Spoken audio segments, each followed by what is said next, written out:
நான் வாழ்த்தி வணங்கி, நமோ கல்வி மற்றும் தொண்டு அறக்கட்டளையினுடைய நிறுவனர், நிர்வாக அரங்காவலர் அன்பு சகோதரர் வினோஜ் பி செல்வம் அவர்கள், குறிப்பாக இந்த மயிலாப்பூர் பகுதியில் அரசியலை தாண்டி மக்களுக்கு ஒரு சேவையாக ஒன்று தன்னோடு இருக்கக்கூடியவர்களை இந்த அறக்கட்டளை எடுத்துச் செல்ல வேண்டும் என்கின்ற பெரிய கனவோடு பாடுபட்டு கொண்டிருக்கின்றார்.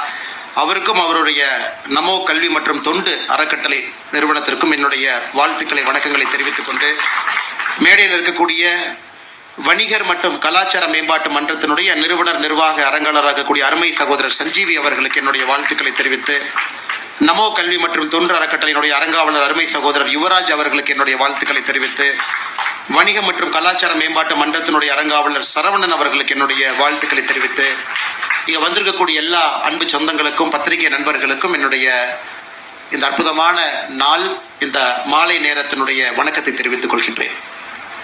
அன்பு சொந்தங்களே, பத்திரிகை நண்பர்களும் கூட பெருமளவில் வந்திருக்கிறாங்க. இன்னைக்கு நம்முடைய பாரத பிரதமர் நரேந்திர மோடி அவருடைய பிறந்தநாள் விழாவை நாம் கொண்டாடி கொண்டிருக்கின்றோம், 75வது ஆண்டு. ஆனால் நம்முடைய பிரதமர் எங்க இருக்கிறாருன்னு பார்த்தீங்கன்னா மத்திய பிரதேசத்தில் இருக்கிறாங்க, தார் என்கின்ற பகுதியில் இருக்கிறாங்க. அவர் தன்னுடைய பணியை செய்து கொண்டிருக்கின்றார், மக்களுக்கு செய்ய வேண்டிய பணி. மத்திய பிரதேசத்தில் இன்னைக்கு ஒரு மித்ரா ஆடை பூங்கா அதனுடைய திறப்பு விழா, குறிப்பாக பெண்களை மையப்படுத்தி ஒரு புரட்சிகரமான அவர்களுக்கு சுகாதாரத்தை மையப்படுத்தி ஒரு புதிய திட்டத்தை இன்னைக்கு அறிவிச்சிருக்கிறாங்க. அவருடைய பணி எப்பொழுதும் போல் செய்து கொண்டிருக்கின்றார்கள். அவருக்கு எதுவும் இந்த நாளில் எந்த மாற்றமும் கிடையாது. மற்ற அரசியல் தலைவர்களை போல இன்னைக்கு எந்த அரசியல் தலைவராக இருந்தாலும் சாயங்காலம் இன்னைக்கு ஒரு பெரிய மேடை இருந்திருக்கும், எல்லா கூட்டணி கட்சி தலைவர்களை அழைத்திருப்பார்கள். அதில் அந்த பிறந்த நாள் யாருக்கு இருக்கோ அந்த தலைவரும் மையத்தில் இருப்பாங்க. ரங்கராஜ் பாண்டே அண்ணன் போன நல்ல மனிதர்களும் அதில் இருப்பாங்க, அரசியல் தலைவர்கள் இருப்பாங்க, எல்லாரும் புகழ்ந்து பேசுவாங்க, தவறு கிடையாது. அதுதான் இந்தியன் பொலிட்டிக்கல் பேட்டர்ன். எல்லாரும் அந்த ஒரு நாள் வாழ்த்தி அவருக்கு மரியாதை செலுத்தி அவரும் அதை ஏற்றுக்கொண்டு அதை நாம் எல்லாம் சேர்ந்து பாராட்டுவோம். ஆனால் இந்த பேட்டர்ன் எல்லாம் உடைச்சு அரசியல்ல தன்னுடைய பிறந்த நாளாக இருந்தாலும் எந்த நாளாக இருந்தாலும் அது சேவை நாளாக இருக்க வேண்டும் என்று அவர் நடந்துக்கிறத பார்த்து பாரதிய ஜனதா கட்சி நம்முடைய பிரதமர் அவர்களே இன்னைக்கு சேவை பண்ணும் பொழுது நாம் பிரதமரை ஒரு தனிப்பட்ட மனிதனாக கொண்டாடக்கூடாது என்பதற்காக நம்முடைய தேசிய தலைவர் அவர்கள் ஒரு முடிவெடுத்து கடந்த பல வருடங்களாக இந்த சேவா பக்வாடா, சேவை வாரமாக 17 செப்டம்பர் நம்முடைய பிரதமருடைய பிறந்த நாள் ஆரம்பித்து 2 அக்டோபர் மகாத்மா காந்தி அவருடைய பிறந்த நாள் வரை 15 நாட்களும் ஒரு கட்சியினுடைய தொண்டனும் நீங்க சேவையில மட்டும்தான் இருக்கணும். இப்ப தமிழ்நாடு போன்ற ஒரு மாநிலத்தில் நமக்கு தெரியும், இங்க இருக்கக்கூடிய அரசியல், எமோஷனல் பாலிடிக்ஸ் எல்லாம். நம்முடைய தொண்டர்கள் யாராச்சும் போய் ஒரு அரசு மருத்துவமனையில் அன்னைக்கு பிறக்கக்கூடிய அன்பு குழந்தைக்கு ஒரு மோதிரத்தை பரிசா போட்டா கூட டெல்லியிலிருந்து ஃபோன் பண்ணுவாங்க. பரிசு கொடுங்க, இந்த குழந்தைய வாழ்த்துங்க, ஆனால் தனிப்பட்ட முறையில் கொடுங்க. பிரதமருடைய பிறந்த நாளுக்காக அந்த குழந்தைக்கு நீங்க போய் மோதிரம் போடுறீங்க அப்படின்னா இன்னைக்கு மட்டும் நீங்க செய்றீங்கன்னு தான் அர்த்தம். தயவு செஞ்சு செய்யாதீங்க அப்படின்னு ஃபோன் பண்ணி அறிவுறுத்துவாங்க. இதெல்லாம் ரொம்ப ஆச்சரியமான விஷயம்.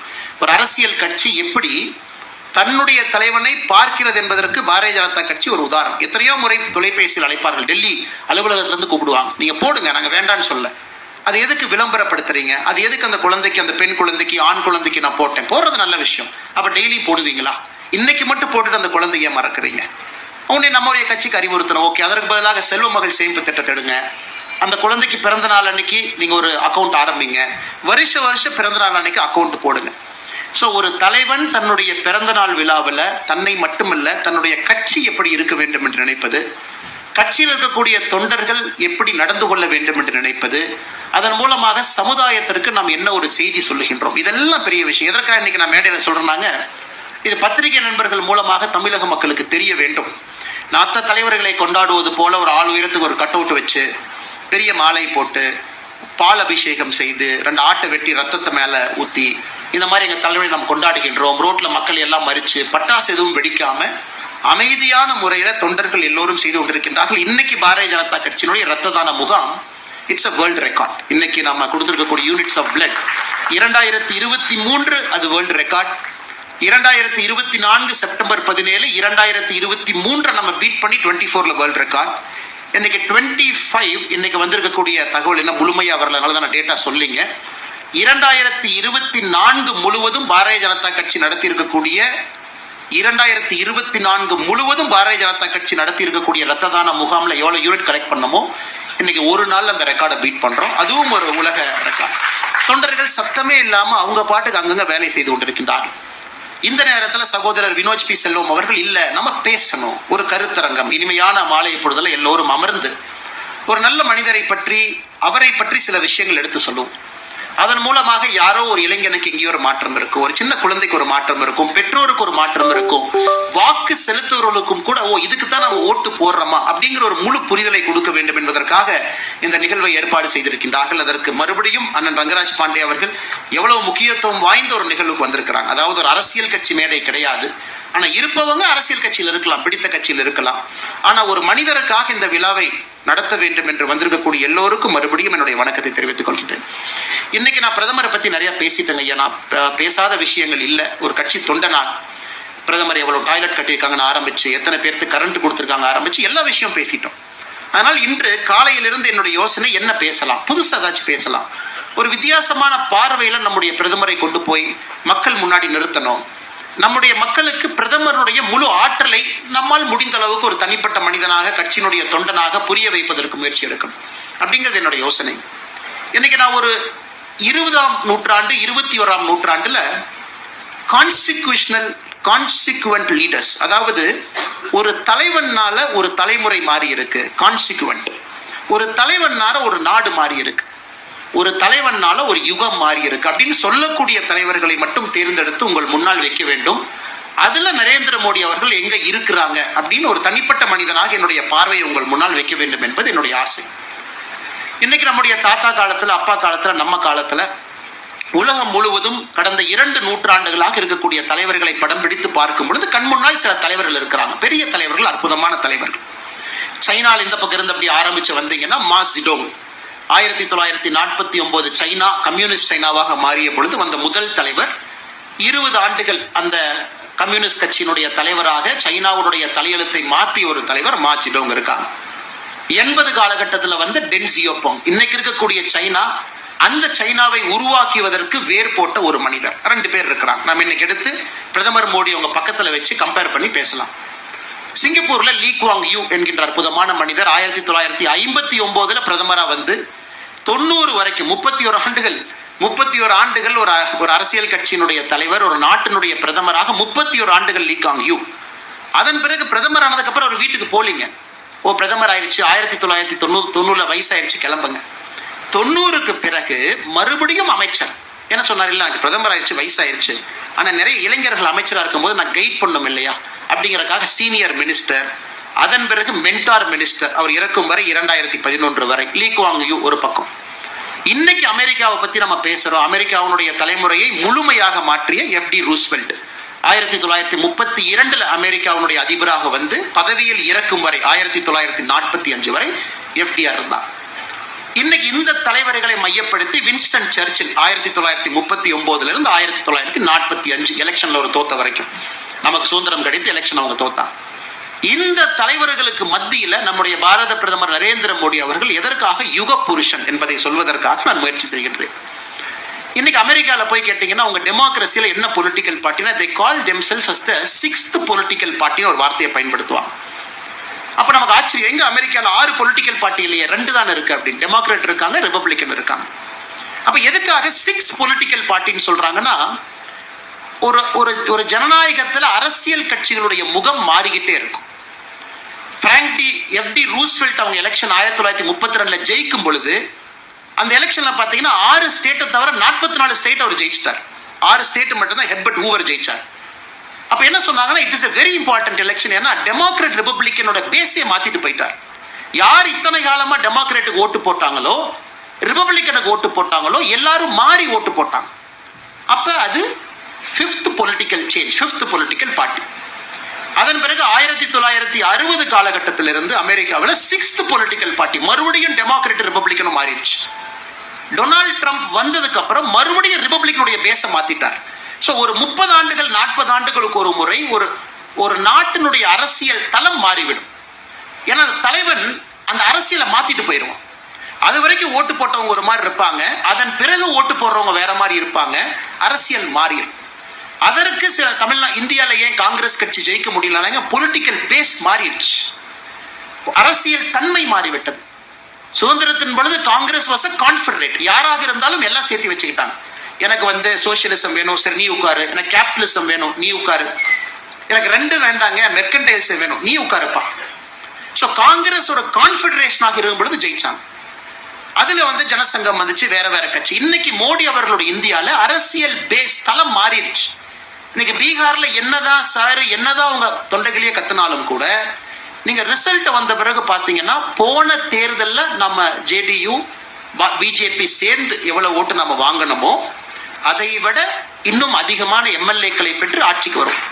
இது நான் வந்து பாரதிய ஜனதா கட்சியை நம்பக்கூடிய, மோடி அவர்களை நேசிக்கக்கூடிய மனிதர்கள் இருக்கிறாங்க சொல்லிங்க. ஏன்னா பொலிட்டிக்கல் பேஸ் ஹஸ் சேஞ்ச்ட். அதே போல அசாம், வெஸ்ட் பெங்கால், அடுத்து வரக்கூடிய தேர்தலும் பார்த்தீங்கன்னா இன்னும் ஒரு படி மேல போகும். ஏன்னா மோடியினுடைய single biggest contribution to Indian democracy பார்த்தீங்கன்னா பிஜேபியினுடைய கேரக்டரை முழுமையாக மாற்றிய ஒரு மனிதன். ஸோ மோடி அவர்கள் 2014க்கு வருவதற்கு முன்பு இந்த கட்சியில் நாங்கள் எல்லோரும் தொண்டர்கள் தான், எல்லோரும் பெரிய தலைவர்கள், அவங்கவுங்க காலகட்டத்தில் உயிரை கொடுத்து பாடுபட்டான். ஆனால் பிஜேபி கட்சி என்ன சொன்னாங்கன்னா ஃபார் ரைட் பார்ட்டி, ரொம்ப ரைட்ல இருக்கக்கூடிய ஒரு கட்சி, சித்தாந்தம் எக்ஸ்ட்ரீமா இருக்கும் அப்படின்னு சொல்லுவாங்க. பிஜேபியை உருவாக்குனவங்க ஓட்டு போட்டவங்க யாருன்னா ஷாப்கீப்பர்ஸ், ட்ரேடர்ஸ் அண்ட் மெர்கன்டைல்ஸ் அப்படின்னு சொல்லி ஆங்கில நாளேடுகள்னு சொல்லுவாங்க. ஷாப்கீப்பர், மெர்கன்டைல்ஸ் அண்ட் ட்ரேடர்ஸ் 3 பேர் தான் உங்களுக்கு வணிகர்கள் தான், அது வணிகர்களுக்கான கட்சி. ஆனா இன்னைக்கு பாரதிய ஜனதா கட்சி அண்ணன் ரங்கராஜ் பாண்டே அவர்கள் உட்கார்ந்து உண்மையாலுமே ஒரு பிஹெச்டி தீசிஸ் பண்ணி இந்த கட்சி என்னன்னு பார்த்தா அவர் சொல்லுவாரு, சில நேரத்துல பார்த்தா அது லெஃப்ட் பார்ட்டி மாதிரி இருக்கேன், சில நேரத்துல பார்த்தா அது ரைட் பார்ட்டி மாதிரி இருக்கேன், சில நேரத்துல பார்த்தா அது ஒரு சென்ட்ரிஸ்ட் பார்ட்டி மாதிரி இருக்கேன். இன்னைக்கு பாரதிய ஜனதா கட்சி பார்த்தீங்கன்னா ஐடியாலஜிக்கல் ஃப்ரேம் ஒர்க்ல 3 பக்கமும் இருக்குது. 50 கோடி பேர்த்துக்கு வங்கி கணக்கா? உலகத்துல லெஃப்ட் தான் இந்த மாதிரி யோசிப்பாங்க. எப்படி நரேந்திர மோடி யோசிச்சார்? 80 கோடி பேர்த்துக்கு மாசம் உணவு வீட்டுக்கு போதா? இது லெஃப்ட்ல இருக்கவங்க தானே யோசிப்பாங்க. எப்படி நரேந்திர மோடி அவங்க யோசிச்சாங்க? 18,000 சட்டங்கள், லூப்போல் சிஸ்டம் அத்தனை ரிமூவ் பண்ணிட்டாரா? ரைட்டு தானே யோசிப்பாங்க. எப்படி நரேந்திர மோடி அவங்க யோசிச்சாங்க? ஒரு ஸ்ட்ராங் கண்ட்ரின்னு யார் யோசிப்பா? லெஃப்டா ரைட்டா? நரேந்திர மோடி யோசிச்சிருக்காங்களே. ஆத்ம நிர்பார் பாரத், அதாவது பொருளாதாரம் என்பது உள்நாட்டை மையப்படுத்தி கொண்டு போகணும், இது லெப்டிஸ்டும் யோசிக்கிற மாதிரி இருக்கே, மோடி அவங்க யோசிச்சிருக்காங்களே. இன்னைக்கு மோடி அவர்களுடைய மிகப்பெரிய சாதனை என்பது பொலிட்டிக்கல் பேஸ முழுமையாக மாற்றி வேற எந்த அரசியல் கட்சிக்கும் என்ன பண்றதுன்னு பிடிபடாம முழித்து கொண்டிருக்கின்றார்கள். யாரு ஓட்டர், யாரு கீ ஓட்டர், நம்ம பேஸ் யார், நமக்காக ஓட்டு போடுறவங்க யார்? ஸோ மோடி அவர்களை பொறுத்தவரை கம்ப்ளீட்டா அதை மாத்திட்டார். இது அவருடைய முதல் சாதனை. இந்த பட்டியலில் நீங்க பார்த்தீங்கன்னா உலக அரங்கில் சில தலைவர்கள் மட்டும்தான் அந்த பொலிட்டிக்கல் ஃபீல்டை மாற்றணும். என்னை பொறுத்தவரை லீ குவாங் யூ சிங்கப்பூர்ல கம்யூனிஸ்டாக இருந்த சிங்கப்பூர் கோட்டையில பீப்புள் ஆக்ஷன்ஸ் பார்ட்டி பிஏபியாக வந்து இன்னைக்கு ஒரு சிங்கிள் பார்ட்டியா சிங்கப்பூர்ல இருக்க ஒரே கட்சி, அவங்க மட்டும்தான் ஆட்சி. ஆனா ஜனநாயகம் எல்லா கட்சியும் வருவாங்க, ஆனா யாரும் டெபாசிட் வாங்க மாட்டாங்க. 0.5%, 1%, 1.2%. யாருமே சிங்கப்பூரை நம்ம டிக்டேட்டர்னு சொல்ல மாட்டாங்க. தப்பு அவங்க மேல இல்ல. அந்த லீ குவாங் யூ அவர்கள் இறந்த பிறகு அவருடைய ஆட்சி காலத்திலிருந்து எல்லா கட்சிகளும் காணாம போய் 40 வருஷத்துல ஒரே கட்சியாக சிங்கப்பூர்ல பிஏபி நிக்குது. சமீபத்தில் நான் ஒரு வெளிநாட்டில் ஒரு பல்கலைக்கழகத்தில் நல்லா படிக்கக்கூடிய ஒரு பையனை கேட்டேன். தமிழன், சிங்கப்பூர்ல இருக்கிற பையன். ஆக்ஸ்போர்ட்ல ஒரு ஃபேமஸான கோர்ஸ் இருக்கு. இப்போ நீங்க இந்த பிரிட்டிஷ் பிரைம் மினிஸ்டர்ஸ் பார்த்தீங்கன்னா கடைசி ஒரு 19 பேர்த்துல 13 பேர் அந்த கோர்ஸ் தான் படிச்சிருக்கிறாங்க. பிலாசபி, பாலிடிக்ஸ் அண்ட் எக்கனாமிக்ஸ், பிபிஇன்னு ஒரு கோர்ஸ். வின்ஸ்டன் சர்ச்சில் இருந்து அதான் படிப்பாங்க. அதை படிச்சா பிரிட்டிஷ் பொலிட்டிக்கல் சிஸ்டத்துக்குள்ள என்டர் ஆயிடுவாங்க. இந்த பையன் பிபிஇ படிக்கிற பையன். அட்மிஷனே ரொம்ப கஷ்டம். நான் கேட்ட, தம்பி உன் ஆசை என்னப்பான்னு? ஆனால் சிங்கப்பூர்ல போய் அரசியல் பண்ணோன்னு. சூப்பர்ப்பா, சிங்கப்பூர்ல எந்த கட்சியில போய் ஜாயின் பண்ண? என்ன ஒரே கட்சி தானே இருக்கு, பிஏபி மட்டும்தான் இருக்காங்க, தான் போய் ஜாயின் பண்ண போறேன். அப்ப பிஜேபியினுடைய அடுத்த சாதனை என்னவாக போகுதுனாங்க, இன்னும் 25 ஆண்டுகள் கழித்து தவறு எங்கள் மீது கிடையாது. ஒரு கட்சி வலிமை இழந்துட்டாங்க, 18% வாக்குக்கு வந்துட்டாங்க, 15க்கு வந்துட்டாங்க, 12க்கு வந்துட்டாங்க. The future is very clear. இந்தியாவை பொறுத்தவரை ஒரு கட்சி மிக பலமாக வளர்ந்து கொண்டிருக்கிறது. அது மோடிஜியினுடைய செகண்ட் பெஸ்ட் கான்ட்ரிபியூஷன். இது நல்லா யோசிச்சு பாருங்க. நிறைய பேர் செஞ்சது கிடையாது. பார்ட்டியினுடைய பேஸ் எக்ஸ்பேண்ட் பண்ணுங்க, ஓட் ஷேர் அதிகப்படுத்தணும், டேலண்ட்டை கொண்டு வந்துகிட்டே இருக்கணும். ஏன் இந்த பையன் பிஏபி ஸ்ட்ராங்கா இருக்குன்னா, ஆக்ஸ்போர்ட்ல படிக்கிற ஒரு பையன் நான் பிஏபியில போய் ஜாயின் பண்ணணும், சிங்கப்பூர்ல டாக்ஸி டிரைவர் ஓட்டுற ஒரு அண்ணன் நானும் பிஏபிக்கு ஓட்டு போடணும். ஸோ எல்லாரும் ஒரே மாதிரி ஒரு கட்சியை நோக்கி அனைத்து தரப்பட்ட மக்களும் போகும்போது பொலிட்டிக்கல் கேரக்டர் சேஞ்சஸ். இது உருவாக்குறது சாதாரண வேலை இல்லைங்க, மிக மிக கடினமான வேலை. ஒரு பொலிட்டிக்கல் ஃபேஸை மாத்துறது. அது எப்படி ரூஸ்வெல்ட் அவங்க செஞ்சுட்டு போனாங்க. அதுவரை அமெரிக்காவில் பார்த்தீங்கன்னா பிளாக்ஸ் ரிப்பப்ளிகன்ஸ் ஓட்டு போட்டாங்க. 1932 FDR ஜெயிச்சு அவங்க அமெரிக்க ஜனாதிபதியாக வந்த பொழுது அப்படியே மாத்தி அவங்க அந்த நியூ டீல், எங்களுக்கு இந்த டிப்ரெஷன்ல இருந்து வெளியே வரணும், பிளாக்ஸ் ஃபர்ஸ்ட் டைம் மாத்தி டெமோக்ராட்ஸ் போட்டு போட்டாங்க. அதன் பிறகு அந்த 1932 கொண்டு வந்ததை 1960 லேட் 60s வரை கொண்டு போனாங்க டெமோக்ராட்ஸ். 40 ஆண்டுகள் FD ரூஸ்வெல்ட் அவங்க உருவாக்கின பேஸ 40 ஆண்டுகள் கொண்டுட்டு போனாங்க. அதனாலதான் FD Roosevelt is a consequent leader. அதனாலதான் Lee Kuan Yew is a consequent leader. இன்னைக்கு நம்ம மோடிஜி அவர்களை பொறுத்தவரை நம்ம புகழ்ந்து பேசுறோம், சூப்பர்னு சொல்றோம், என்ன நம்ம சொன்னாலும் கூட 50 ஆண்டுகள் கழித்து நாம் திரும்பி பார்க்கும் பொழுது, இன்னைக்கு நம்ம எப்பவுமே பக்கத்துல இருந்து பார்க்கும் பொழுதுங்க நிறைய குற்றங்கள் குறைகள் சொல்லலாம். டிக்டேட்டர் இது அது நம்ம கொஞ்சம் கொஞ்சமா அட்ரஸ் பண்ணலாம். அண்ணா ரங்கராஜ் பாண்டே அவங்க சொன்னாங்க. இன்னைக்கு மோடிஜி அவங்களுடைய சிங்கிள் பிகெஸ்ட் கான்ட்ரிபியூஷன் மற்ற கட்சிகளுடைய ஜனநாயகத்தையும் மாத்திட்டு போயிட்டார். இன்னைக்கு மற்ற ஒரு கட்சி ஒரு டைனாஸ்ட ப்ரொமோட் பண்றனா பதில் சொல்றாங்க, முதல்ல டேக்கன் ஃபார் கிராண்டட். இன்னைக்கு முழுமையாக இந்தியாவில் டைனாஸ்டிக் பாலிடிக்ஸ் அழிஞ்சிருச்சுன்னு அர்த்தம் கிடையாதுங்க, இருக்கு. ஆனா மற்ற கட்சிக்கு ஒரு டைனாஸ்ட கொண்டு வரும்போது பதில் சொல்றாங்க. ஐயோ மோடிஜி பாருங்க செல்ஃப் மேட் மேன், அண்ணன் CP ராதாகிருஷ்ணன் அவங்க பாருங்க செல்ஃப் மேட் மேன் அங்க இருக்கிறாங்க, அண்ணன் நிதின் கட்கரி அவங்கள பாருங்க, அண்ணன் அமித்ஷாஜி அவங்கள பாருங்க, எல்லாத்தையும் பாருங்க தனி மனிதர்களாக குடும்பத்திலிருந்து வந்தாங்க, சாதாரண குடும்பம். இன்னைக்கு மற்ற அரசியல் கட்சிகள் கேள்வி கேட்காமையே டிஃபெண்ட் பண்ற அளவுக்கு அவங்க இருக்கிறாங்க. இது மோடிஜி அவருடைய தேர்ட் பிகெஸ்ட் கான்ட்ரிபியூஷன். காரணம், அரசியல் பிஜேபியில சுத்தப்படுத்தினது கிடையாதுங்க, மற்ற கட்சிகளையும் சுத்தப்படுத்த ஆரம்பித்திருக்கின்றார்கள். அவங்களும் சொல்றாங்க இல்ல இல்ல அப்படி இல்லை, நாங்க கில்ட்டி கிடையாது, பட் இதனாலதான் நாங்க வச்சிருக்கோம் அப்படி. ஸோ இதனால இவர் ஒரு கான்சிக்வெண்டான தலைவர். இன்னைக்கு நம்ம எல்லாருமே சொல்றோங்க, அதாவது நம்ம வினோத் செல்வம் அவங்க பேசும்போது ஒரு விஷயத்தை ஆரம்பிச்சாங்க, கோவிட் அண்டர் பிரஷர். இந்தியாவில் ஒரு மேனுஃபேக்சரிங் ஈகோ சிஸ்டம் இருக்குதுங்க, ஆனால் ஹை குவாலிட்டி ஜெனரிக் ட்ரக் இல்லாம, அதாவது இந்தியாவை பொறுத்தவரை ஹைதராபாத் வந்து ஃபார்மா கேபிட்டல்னு சொல்லுவாங்க. அதாவது உலகத்தில் இருக்கக்கூடிய ஒரு மருந்து நிறுவனம் தன்னுடைய பேட்டன்ட் எக்ஸ்பயர் ஆகிறதுக்கு நம்ம காத்துக்கிட்டே இருப்போம். அந்த பேட்டன்ட் எக்ஸ்பயர் ஆகிறதுக்கு ஒரு 2 வருஷம் முன்னாடி ஹைதராபாத்ல ஒரு ஃபார்மா நிறுவனம் தன்னை ஆக்டிவேட் பண்ணிக்குவாங்க. ஓகே எக்ஸ்பயர் ஆக போகுது, அது எக்ஸ்பயர் ஆனதுக்கு அப்புறம் அது ஃப்ரீ மார்க்கெட் வந்துடும், நாம ஒரு கால்பால் பேராசிட்டமால நாம ஜெனரிக்கா செய்யலாமா? அதுதான் இந்தியாவோட ஸ்ட்ரென்த்துங்க. Strong manufacturing ecosystem. எந்த மருந்தை நம்மளால செய்ய முடியும், ஆனா ஜெனரிக் மருந்து நம்மளால புதுசா ஒன்ன செய்ய முடியாது. நல்லா புரிஞ்சுக்கணுங்க, புதிதாக ஒரு மருந்து நம்ம செய்யறதுக்கான சிஸ்டமே இல்லை. இன்னைக்கு நம்ம போட்டிருக்கக்கூடிய கோவிஷீல்டு, கோவேக்சின் நம்ம 2 போட்டிருக்கோம், பெரும்பாலும் மேட் இன் இந்தியாவில். அந்த கோவிஷீல்டு மருந்து நான் கொஞ்சம் நேரம் எடுத்து எதுக்கு சொல்றேன்னாங்க, அது அஸ்ட்ராஜெனகா அப்படிங்கிற நிறுவனம் கொலாபரேஷன்ல அதை செய்யறாங்க. அது பூனேல சீரம் இன்ஸ்டிடியூட் அதை வாங்குறாங்க, அவங்க மாஸ் மேனுஃபேக்சர் பண்றாங்க, அவங்க வேர்ல்டுக்கு பண்றாங்க. இது ஒரு மாடல். கோவேக்சின் ஹைதராபாத்தில் இருக்கக்கூடிய ஒரு இந்திய நிறுவனம், அவங்களே அந்த ஸ்ட்ராண்டை கண்டுபிடிக்கிறாங்க.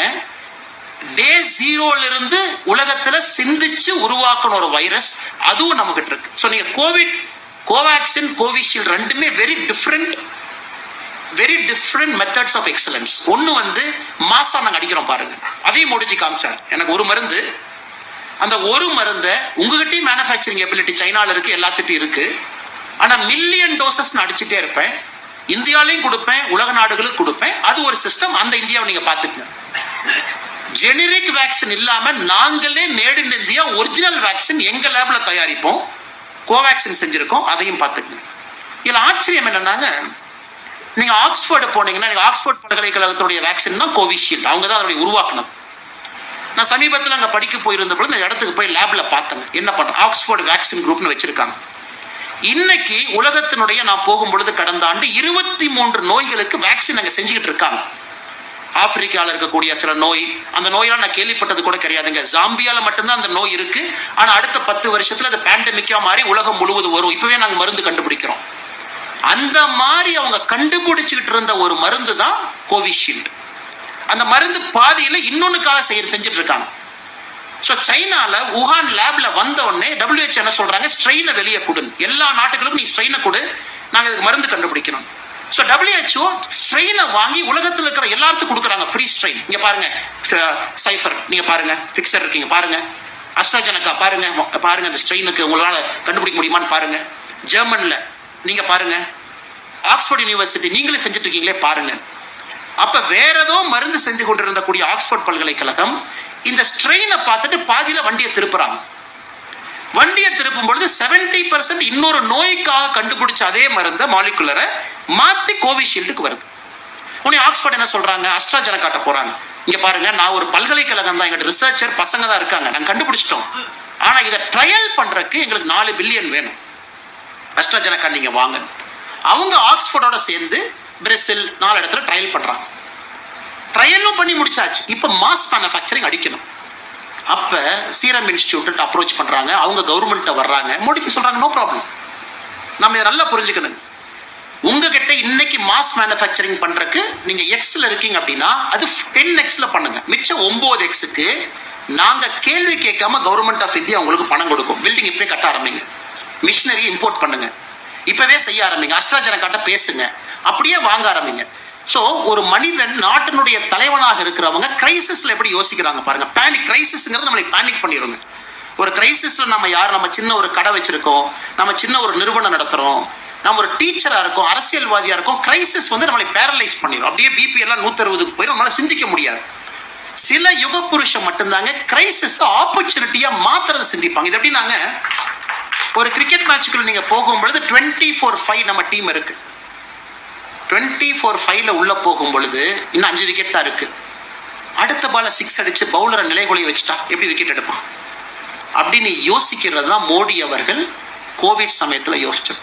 அந்த பேனிக்கி மோட்ல பேரலைஸ் ஆகாம ஃபைன், இந்த மாடலை நீங்க அடிச்சு பிரிங்க. பூனேல நீங்க கோவேக்சின் ஆந்திரால இருக்கிறீங்க, நீங்க அடிச்சு பிரிங்க, புதுசா கண்டுபிடிங்க. ஸோ இது மோடிஜியோடைய கான்ட்ரிபியூஷன். அதாவது கிரைசிஸ் மூமெண்ட்ல எல்லாம் நீங்க யோசிச்சீங்கன்னா அதில் ஒரு வழியை கண்டுபிடிப்பது மட்டுமல்ல, இந்தியாவை வேர்ல்டு லீடராக மாற்றுவதற்கு அவர் எடுக்கக்கூடிய முயற்சி. கிரைசிஸ்குள்ள ஒரு மாதிரி நம்ம போவோம், ஆனால் கிரைசிஸ்ல இருந்து வெளியே வரக்கூடிய இந்தியா பார்த்தீங்கன்னா ஒரு மிக வித்தியாசமான நாடாக 2014 இருந்து யோசிச்சு பாருங்க. யூபி எலெக்ஷன் போறதுக்கு 3 மாசத்துக்கு முன்னாடி யாராவது நீங்க யோசிச்சு பாருங்க, டிமானிட்டைசேஷன் கொண்டு வருவாங்களா? யூபி எலெக்ஷனுக்கு 3 மாசம். 2017 இந்தியாவிற்கு மிக முக்கியமான தேர்தல், பாரதிய ஜனதா கட்சிக்கு முக்கியமான தேர்தல். 3 மாதத்திற்கு முன்பு டிமானிட்டைசேஷன் சொன்னே முதல் 1 மாசம் முழுசும் நம்ம மீடியா நண்பர்கள் சும்மா இல்லை. ஒரு அம்மா பாவம், அவங்களே கீழே போய் நிற்பாங்க. ஆமா நீங்க டயர்டா இருக்கீங்களா, எவ்வளவு நேரம் நிற்கிறீங்க, டயர்டா இருக்கிற மாதிரி இருக்கேன் நீங்க, இல்லப்பா நல்லா தான் பாருங்க, இல்ல மாதிரி தண்ணி குடிக்கிறீங்களா, தண்ணி. அப்புறம் ஒரு போட்டோ இருப்பா, ஆங்கிள் போட்டோ எடு, சைட்ல இருந்து எடு. அம்மா பாருங்க, மோடிஜி வந்து டிமானிட்டைசேஷன் பண்ணி எவ்வளவு நேரம் கால் கடுக்க 8 மணி நேரம் நிக்கிறாங்க பாருங்க. பேனிக்க கிளப்பி அதுல ஒரு பிரச்சனையை அதான் 1 மாசம் ஃபுல்லா அந்த விஷுவல். அதை ஏன்னா அந்த கன்சர்வேட்டிவ் மீடியா உடைக்கணும். இது FD ரூஸ்வெல்ட் அவங்க வரும்பொழுது இதே பிரச்சனை. டே ஹி டுக் சார்ஜ் 1933 பிப்ரவரியில சார்ஜ் எடுக்கும் பொழுது, மார்ச்ல சார்ஜ் எடுக்கும் பொழுது அமெரிக்கன் பேங்க் 48 மாநிலத்துல பணம் கிடையாது, வங்கி இல்லைங்க, ஏன்னா டிப்ரெஷன்ல இருக்காங்க, எல்லாம் பணத்தை உருவிட்டாங்க, பேங்க் ரன். 2வது நாள் FDR ரூஸ்வெல்ட் போட்ட கையெழுத்து, 4 நாள் அமெரிக்கால பேங்க் ஹாலிடே. 4 நாள் யாரும் பேங்க் போகக்கூடாது, பேங்க்குக்கு 4 நாள் ஹாலிடே. ஃபர்ஸ்ட் எம்ப்ளாயி எல்லாம் பேனிக் ஆகாதீங்க, எல்லாம் தண்ணி குடிச்சிட்டு பேங்க்ல உட்காரு, நான் உங்களுக்கு $2 பில்லியன் பணத்தை அனுப்புறேன், அது ஃபர்ஸ்ட் கரன்சி செஸ்ட்ல வைங்க. ஏன்னா மக்கள் வந்துகிட்டே இருந்தா எப்படி யோசிப்பீங்க, 4 நாள் பிரேக் எடுத்துங்க, சரி பண்ணிக்கலாம். அது FDRனுடைய 2வது நாள்ல போட்ட கையெழுத்து. பேனிக் ஆகாதீங்க, நான் தலைவனா இருக்கேன், நான் பாத்துக்கிறேன், $2 பில்லியன் பணத்தை அனுப்புறேன், பொறுமையா. நீங்க அந்த கிரேட் லீடர்ஸ் பாத்தீங்கன்னா அந்த பேரலல்ஸ் அப்படியே இருக்குங்க. பெரிய யுக புருஷர்கள், அந்த நாட்டினுடைய ஆர்பிட்ட தலையெழுத்த மாத்திரவங்களை உன்னிப்பா ஸ்டடி பண்ணீங்கன்னா அந்த பேரலல்ஸ் அப்படியே இருக்கும். லீ குவாங் யூ 1959 பிரதமர் யாருக்காங்க, சிங்கப்பூர் ஸ்டேட்டுக்கு. Singapore is not a country. 1963 வரை மலேசியா ஃபெடரேஷன்ல தமிழ்நாடு மாதிரி சிங்கப்பூர் ஒரு மாநிலம், 4 ஆண்டுகள் பிரதமர். 63 இருந்து 65 வரைக்கும் பஞ்சாயத்து பண்ணிட்டு இருக்காங்க, மலேசியா இருக்கலாமா வேண்டாமா, தனிநாடா போலாமா வேண்டாமா. மலேசியாவே கழுத்தை பிடிச்சி சிங்கப்பூர் தள்ளுறாங்க, போய் தொலைங்க, உங்களுக்கு எங்களுக்கு வேண்டாம். அப்ப 63 to 65 லீ குவாங் யூ பாருங்க, சிங்கப்பூர் ஃபெடரேஷனுடைய பிரைம் மினிஸ்டர். 65 இதெல்லாம் ஒரு நாள் மாறுது. அடுத்த நாள் காலையில Singapore is an independent country, Singapore நாட்டினுடைய பிரதமர். சோ ஏன் யுக புருஷன் நம்ம சொல்றாங்க, அவங்க கடந்து வந்த பாதைகள், எடுத்த முடிவுகள். அன்னைக்கு நீங்க 1975 போனீங்கன்னா லீ குவாங் யூவை பத்தி நீங்க சிங்கப்பூர் பேப்பர் எடுத்து பார்த்தா உலகத்திலேயே இவரை மாதிரி மோசமான டிக்டேட்டர் கிடையாதுன்னு பேப்பர் எழுதியிருப்பான். எப்படி நாங்க அவர் ரூல் போட்டார். என்னங்க அந்த ஊர்ல எப்படி மக்கள் இருக்கீங்க, நீ வந்து தமிழ், நீங்க மலாய், நீங்க ஹன்ஸ் சைனீஸ், யாருக்குமே சிங்கப்பூருங்கிற கேரக்டர் இல்லையே, எல்லாம் 10 ஊர்ல இருந்து 10 பேர் வந்து உட்கார்ந்துருக்கீங்க, எப்படி இதை நான் நாட்டா மாத்துவேனார். அதுக்கு ஒரு கண்டிஷன் போட்டார், ஓகே நாங்க உங்களுக்கு அபார்ட்மெண்ட் கட்டி கொடுப்போம் சிங்கப்பூர்ல, அப்பார்ட்மெண்ட்ல எந்த வீட்டில் யாரு தங்கணும் நான் தான் முடிவு பண்ணுவேன்னாரு லீகாங்கியூ.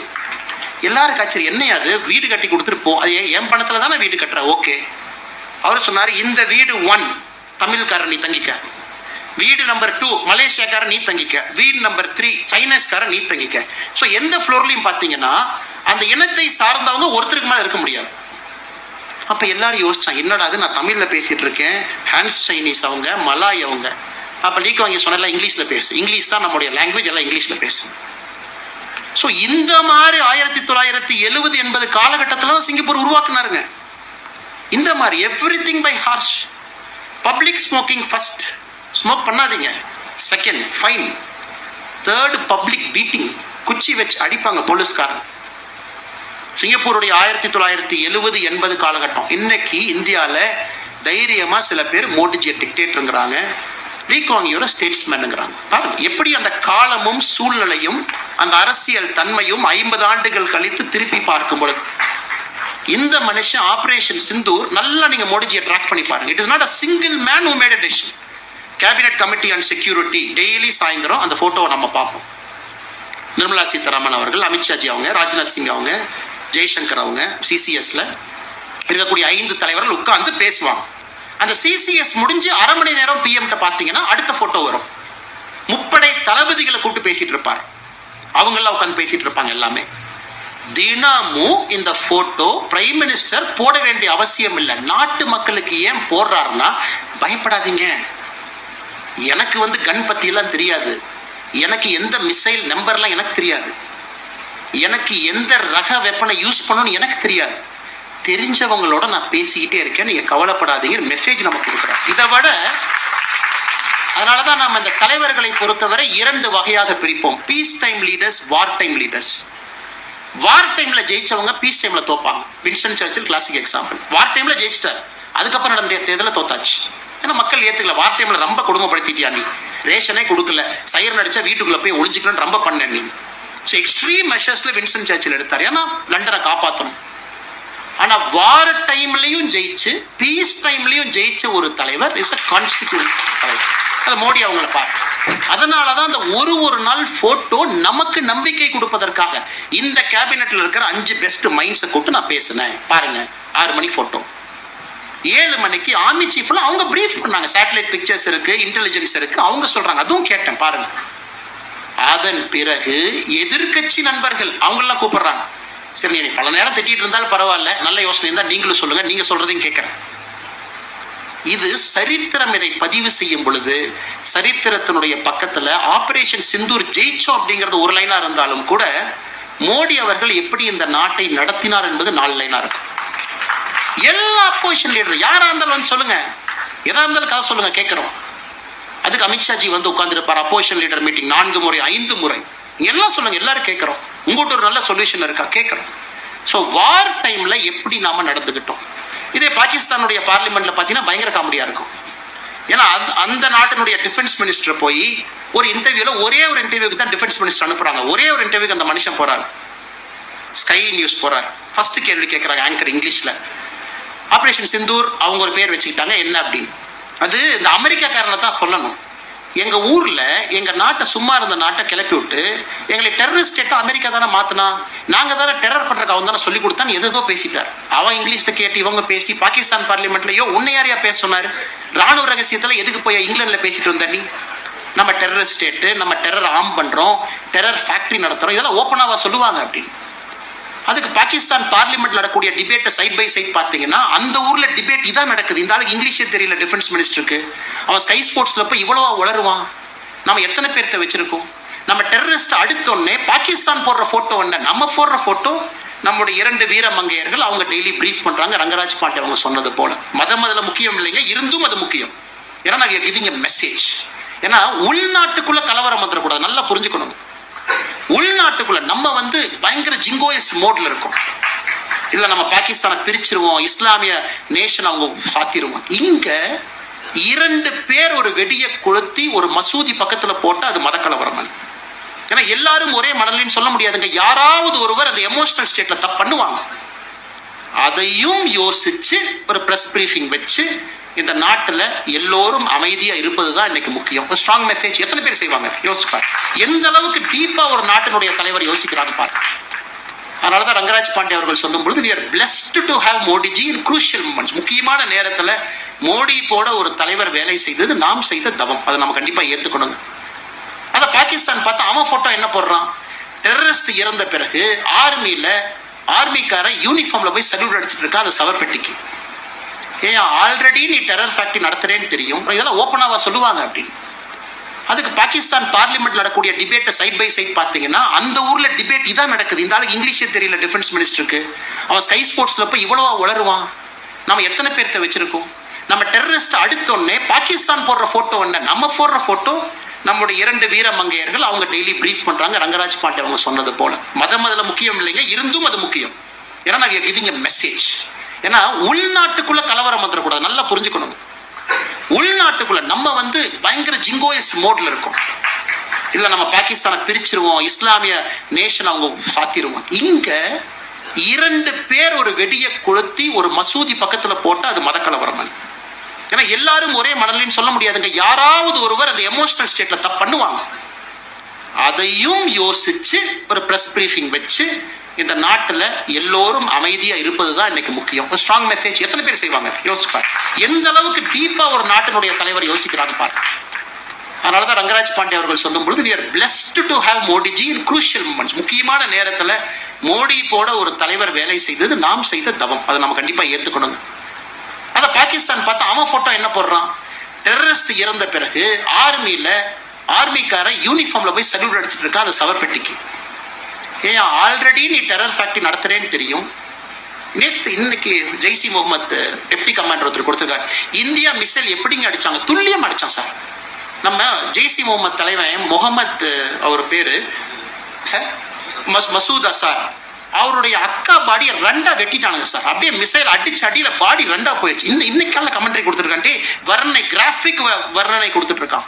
அவ்வளவு அக்யூரேட்டா அடிச்சாங்க சார். சும்மா அடிக்கல சார். அவன் நம்ம விடலாமா சார் இதெல்லாம் சொல்லிட்டு கடைசியில ஜெய்சி முகமது என்ன சொல்லுவாங்கன்னா அந்த நாட்டை நம்ம விடலாமா சார். இது நடந்து கொண்டிருக்கு. நாம கொடுத்த மெசேஜிங் பாருங்க, ஒரு கிளாரிட்டி, கம்யூனிகேஷன். நாட்டு மக்களுக்கு டெய்லி நம்ம சொல்ற விதம். ஒரு பொய் செய்தி போடுறாங்க, உடனே நாம அதை எப்படி டேக்கிள் பண்றோம். ஒரு வார் டைம் லீடர், ஒரு வார் டைம்ல ஒரு தலைவனாக மோடிஜி எப்படி வழி நடத்தினாங்க அதையும் நாம் புரிந்து கொள்ள வேண்டும். இன்னைக்கு நம்ம எல்லாம் சொல்றோம் மோடிஜி எல்லா நாட்டுக்கு போனாங்க, விருது வாங்கினாங்க, வந்தாங்க, நமக்கு பெருமை, ட்விட்டர்ல போடுறோம், நமக்கு சந்தோஷம். நம்ம தலைவனுக்கு இவ்வளவு விருது கொடுக்குறாங்களா, இந்தியாவுக்கு கொடுத்த விருது மாதிரி. யாருக்காவது வாய்ப்பு இருக்கும் பொழுது நீங்க அபுதாபி போகும் பொழுது குழந்தைகளோடு நீங்க எப்பாச்சும் ஃபியூச்சர்ல போகும் பொழுது அபுதாபியில் ஹிந்து கோயில் ஒன்று கட்டியிருக்காங்க. பிஏபிஎஸ் அமைப்பு, குஜராத்தை சார்ந்த ஒரு அமைப்பு, சாமிநாராயணன் செக்ட் அவங்க. அந்த கோவிலுக்கு நீங்க போகணும். கோவிலுக்கு போறீங்க அப்படிங்கிறத விட அந்த கோவில் எப்படி கட்டப்பட்டது என்பதை நீங்க உணரும். இந்த ஐக்கிய அரபு எமிரேட்ஸ் யுஏஇ பொறுத்தவரை இந்த 7 எமிரேட்ஸ் எமிரகங்கள் ஒன்னா இருக்கிறாங்க. ஒரு ஐடியல் ஒர்க்ஷிப் அங்க ஸ்டேட் கிரைம். அதாவது ஒரு சிலையை கொண்டு போய் நான் ஒரு பொது இடத்துல வழிபட்டேன் அப்படின்னா you will be arrested and given the strictest punishment. ஏன்னா ஐடியல் ஒர்க்ஷிப் அவங்க எதிரி. எஸ், அந்த நாட்டுடைய சட்டம், அவங்க மதம், அவங்க நடத்துறாங்க, நம்ம ஒபே பண்ணணும். யாருமே ஐடியில கொண்டு போனீங்கன்னா ஏர்போர்ட்டை தாண்டிலாம் நீங்க கொண்டு போக முடியாது துபாயில இருந்து. ஸோ அந்த நாட்டில் ஒரு கோவில் கட்டுறாங்க. அது குறிப்பா அபுதாபியை பொறுத்தவரை வெரி ஸ்ட்ரிக்ட் இஸ்லாமிக்லா இருக்கக்கூடிய நாடு. சமீபத்தில் அந்த கோவிலுக்கு சென்றிருந்த பொழுது அங்க இருந்த சுவாமி பிரம்ம விகாரி தாசன் அந்த கோயிலை பார்த்துக்கிற சாமிகிட்ட சொன்ன, சாமி எப்படி சாமி இங்க வந்து கோயில் கட்டினீங்க? 2 பேர் தாங்க காரணம், மேல கடவுள், இன்னொன்னு மோடி அப்படின்னாரு. எப்படி சாமி மோடி காரணம்? அவங்களுடைய செட்டில் ஒரு பெரிய சுவாமி, பிரமுக் சுவாமி, 1997 அபுதாபி போறாங்க, ஷார்ஜா மண்ணுல போறாங்க, எல்லாம் தூக்கிட்டு போறாங்க. போகும்போதே சொல்றாங்க இறக்கி விடுங்கப்பா, இறக்கி விடுங்கப்பான்னு. அந்த சாமி அப்பயே ரொம்ப வயதான ஒரு சாமி, பெரிய சாமி, கீழே இறக்கி விடுறாங்க. அந்த மண்ணை கையில் எடுத்துட்டு அப்படி கண்ணில் வச்சு சொல்றாரு, இந்த இடத்துக்கு ஒரு கோயில் வந்துரும்பா ஒரு நாள். சுத்தி இருக்கவங்க சொல்றாங்க, என்ன சாமி பேசுறீங்க? இது ஒரு இஸ்லாமிக் நாடு, கடுமையான ஷரியாலா இருக்கக்கூடிய ஒரு நாடு, சிலையே உள்ள கொண்டு வர முடியாது. எப்படி நமக்கு ஒரு மனுஷன் வருவான், எல்லாம் பொறுமையா இருங்க, அவன் கோயில் கட்டுவான். 97 சொன்னதை அந்த கோயிலுக்குள்ள போனீங்கன்னா வீடியோ போட்டு காட்டுவாங்க. ஏதோ நம்ம போனதுக்காக ஒரு ஸ்டோரியை கிரியேட் பண்ணி சொல்லிட்டாங்க. அந்த சுவாமி சொன்னது ஒரு டிவோட்டி வீடியோ எடுத்து அந்த எக்ஸ்பீரியன்ஸ் சென்டருக்கு போகும்போது அந்த வீடியோ நீங்க பாப்பீங்க. ஒரு மனுஷன் வருவான், பொறுமையா இருங்க, he will build it. அதன் பிறகு நரேந்திர மோடி அவர்கள் வர்றாங்க. இந்தியாவுடைய தலைவராக பிரதமராக நட்பை உருவாக்குறாங்க ஷேக் சயீத் அவங்களோட, அங்க இருக்கக்கூடிய அதிபரோட. அப்ப இந்த பிஏபிஎஸ் போய் நைஸா போய் அந்த ராஜாட்ட போய் கொடுக்குறாங்க. ராஜா, எங்களுக்கு தெரியும் நீங்க இஸ்லாமிய நாடுன்னு எங்களுக்கு தெரியும், எதையுமே அனுமதிக்க மாட்டீங்கன்னு தெரியும். எங்களுடைய அன்பான வேண்டுகோள், இந்த ஊர்ல 10 பேர் இருக்காங்கன்னா 2.5 பேர் தான் உள்நாட்டுக்காரங்க இருக்கீங்க, 7.5 பேர் வெளிநாட்டுக்காரங்க இருக்காங்க. அது எங்க நாட்டில இருந்து 3.5 பேர் நாங்க இருக்கோம், 2.5 பேர் நீங்க இருக்கீங்க. அதுவும் பாருங்க, அந்த நாட்டில் இருக்கக்கூடிய எமிரேட்டியே மைனாரிட்டி. 10 எமிராட்டி இருக்காங்கன்னா 10 மக்கள் இருக்காங்கன்னா 2.5 பேர் தான் எமிராட்டி. அதுல அந்த ராஜாவை நீங்க கன்வின்ஸ் பண்ணும். பாருங்க, ஒரு அப்ளிகேஷனை கொடுக்குறாங்க, ராஜா வாங்கிக்கிறாரு, வச்சுக்கிறாரு. சரி ரைட்டு பார்ப்பாங்க, கண்டிப்பா யோசிக்கிறாங்க. மோடிஜி 2014 போறாங்க, ஃபர்ஸ்ட் விசிட் போறாங்க, ஃபர்ஸ்ட் டேர்ம்ல போறாங்க, முதல் வருஷம் போறாங்க. அப்ப இந்த சாமியெல்லாம் பார்க்கும் பொழுது மோடிஜி அந்த யுஏஇ எமிரேட்ஸ் அறிமுகப்படுத்துறார் ஷேக் சயீத் அவங்கள. மை பிரதர் மீட் ஹிம் அப்படிங்கிறார், என்னுடைய சகோதரன், அவரை பாருங்க. அப்ப சாமிக்கு லைட்டா ஒரு நம்பிக்கை வருது, சகோதரன் சொல்றாங்க, உண்மையாலுமே நடந்துட மாட்டிருக்கு. அதை நம்ம 97 பிரமுக் சாமி சொன்ன மனிதர் இவர் தான் இருக்கு. 2 ஆண்டுகள்ல 2017 வரைக்கும் அப்படியே கொண்டு போறாங்க. கோவிட் அப்ப நாம செய்யக்கூடிய வேலை எல்லாம் 2017 மறுபடியும் அப்ளிகேஷன் கொடுக்குறாங்க. இது ரொம்ப முக்கியம், அதுக்காக தான் நான் நேரம் எடுத்து சொல்றேன். கோவிட்ல அவங்க செய்யக்கூடிய வேலையை பார்த்து அந்த ஷேக் சயீத் அவர்களுக்கு, அந்த மன்னருக்கு ஆச்சரியம். நாமெல்லாம் சோசியல் டிஸ்டன்சிங்கிறோம், இவங்க சாப்பாடு எடுத்துட்டு வீதியில அவங்க ஊருக்காரங்கள்ல எமிரேட்ஸி நம்ம சகோதரர்களுக்கு சாப்பாடு கொடுக்குறாங்களே, நம்ம கிட்ட நிக்கிறாங்களே, மாஸ்க் இவ்வளவு ரிஸ்க் எடுக்கிறாங்களே அவங்கெல்லாம். அந்த பீரியடும் போது மோடிஜி அவர்களுக்கு நட்புணர்வை ஏற்படுத்திக்கிட்டே வர்றாங்க. இன்னைக்கு பாருங்க, மோடிஜி அவர்கள் இஸ்லாம் எதிரின்னு இங்க யாரோ ஒருத்தர் ஒரு லைன்ல சொல்லிட்டு போயிடுவான், பட் ரங்கராஜ் பாண்டே அண்ணா இங்க இருக்க போறவங்க அவங்க 1/2 மணி நேரம் கத்தணும், இல்ல இஸ்லாம் எதிரி இல்லை. இது ஒரு சின்ன உதாரணம் இந்த ஸ்டோரி. 2021 ராஜாவே கூப்பிடுறார், மோடியை பார்த்தேன், உங்களை பார்த்தேன், உங்கள் வேலையை பார்த்தேன், கோயில் கட்டிக்கங்க. இருந்தும் இந்த சாமிக்கு ஒரு பயம், ஐயோ நம்ம கோயில் கோபுரமா இருக்குமே, அங்க கோபுரனாவே கோவிச்சுக்குவாங்களே, கோபுரம் கட்ட வேண்டாம். 2 டிசைனை போட்டு எடுத்துட்டு போறார் 2021. ஒரு டிசைன் கோவில் கோபுரங்கள் நம்ம கோபுரமா, இன்னொரு டிசைன் ஒரு பெரிய சிலிண்ட்ரிக்கல் பில்டிங்குள்ள கோவில், வெளியிருந்து பார்த்தா அது கோயில் மாதிரி இருக்காது. உடனே மோடிஜியும் ஷேக் சயீத் அவங்களும் இருக்கும் பொழுது அந்த 2 அப்ளிகேஷன் எடுத்துட்டு போய் கொடுக்குறாரு. மோடிஜி கூப்பிடுறாரு, வாங்க அப்படின்னு, பிரசிடென்ஷியல் பேலஸ்ல மோடிஜியினுடைய மறுபடியும் அரசு பயணத்துல. அப்ப அவர் சொல்றாரு, சார் நீங்க 2 பேரை பார்த்து செலக்ட் பண்ணி ஒரு டிசைன் கொடுத்தா, எது கொடுத்தாலும் எங்களுக்கு சந்தோஷம், கோயில் மாதிரி கொடுத்தாலும் நாங்க கட்டிக்கிறோம் சந்தோஷமா, கோவில் வேண்டாம்னு நினைச்சீங்கன்னா ஒரு சிலிண்ட்ரிக்கல் கொடுங்க, உள்ள கோயில் கட்டிக்கிற வெளியிருந்து தெரியாது. உடனே மோடிஜி ராஜா அவங்ககிட்ட ஒரு நிமிஷம் பேசுறாங்க. அதன் பிறகு ஷேக் சயீத் சொல்றாங்க, கோவில் என்றால் அது கோவிலை போல் பார்ப்பதற்கு இருக்க வேண்டும், அதனால கோவில் கட்டணும். இதெல்லாம் பாருங்க, சும்மா கேட்பாங்க. மோடிஜி இத்தனை ஃபாரின் விசிட் போறாரு, யாரோ ஆர்டிஐல சவுதி அரேபியா போனார். ஆமாங்க, நம்ம நாட்டினுடைய தலைவர், நம்முடைய பிரதமர் சவுதி அரேபியாவுக்கு போயிட்டு ரோட்ல டென்ட் போட்டா தங்க முடியும்? அவர் ரிட்ஸ் கார்ல்டன்ல தான் தங்குவார். அது நாட்டினுடைய பெருமை, நாட்டினுடைய அடையாளம். காங்கிரஸ் கட்சிங்க பாருங்க, ஆர்டிஐ பாருங்க, மோடிஜிக்கு 16 கோடியா செலவாகும் ஒரு டூருக்கு, இத்தனையா போய் தங்குவாங்க. சவுதி அரேபியாவோட ரிட்ஸ் கார்ல்டன் காஸ்ட்லியா இருந்தா அதுக்கு நாம என்னங்க பண்ண முடியும்? நம்ம நாட்டினுடைய பிரதமர் போய் சாதாரண வீட்டில் ஏர்பிஎன்பி கெஸ்ட் ஹவுஸ் போட்டு, இந்த ரூம்ல மோடி, இந்த ரூம்ல என்எஸ்ஏ, இந்த ரூம்ல.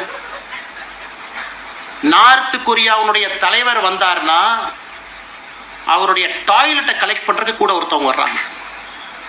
ரஷ்ய அதிபர் புட்டின் அவருடைய டாய்லெட்டை கலெக்ட் பண்றதுக்கு கூட வர்றாங்க. அவருடைய டாய்லெட்டு கூட இன்னொரு நாட்டுக்கு மாட்டக்கூடாது, ஏன்னா அதுல இருந்து ரிசர்ச் பண்ணி பாடியினுடைய கட்டை கண்டுபிடிச்சு நோயை கண்டுபிடிச்சு விஷம் வச்சிருவானுங்க. அப்படிங்கறக்காக அவங்க டிராவல் பண்ற டூர் என்கரேஜ் பாருங்க. அமெரிக்கானுடைய அதிபர் வந்தாருன்னா அவருடைய பிளேன் இறங்கும் பொழுது 2-3 பிளேன் இறக்குறாங்க. ஃபர்ஸ்ட் பிளேனை திறந்தோடனே பீஸ்ட் நமக்கு அவர் கார் வெளியே வருது. என்னையா கார்லாம் கொண்டு வந்திருக்கு? எங்க ஊர்ல கார், எங்க அதிபர் எங்க கார்ல தான் போவார், லிங்கன்ல தான் போவார், பீஸ்ட்ல தான் போவார். எல்லாத்தையும் இறக்குறான், செஃப் இறக்குறான், சாப்பாடு ஸ்பூன் எல்லாம் அவர் தாஜ்ல தங்குறாரா, ஒரு வாரத்துக்கு முன்னாடி தாஜை டேக் ஓவர் பண்ணி அவன் செஃப்பை கொண்டு அவன் கர்டைனை போட்டு அவன் பெட்ஷீட்டை போட்டு தான் அமெரிக்க அதிபர் வர. ஆனா நம்ம பிரதமர் ஏர்பிஎன்பில தங்கணுமா? எவ்வளவு லொல்லு பாருங்க உங்களுக்கு. இதெல்லாம் நம்ம we have to understand the context. ஒரு வேர்ல்டு லீடர் ஆன பிறகு அவர்களுக்கு பிரச்சனை இருக்கத்தான் செய்யும்.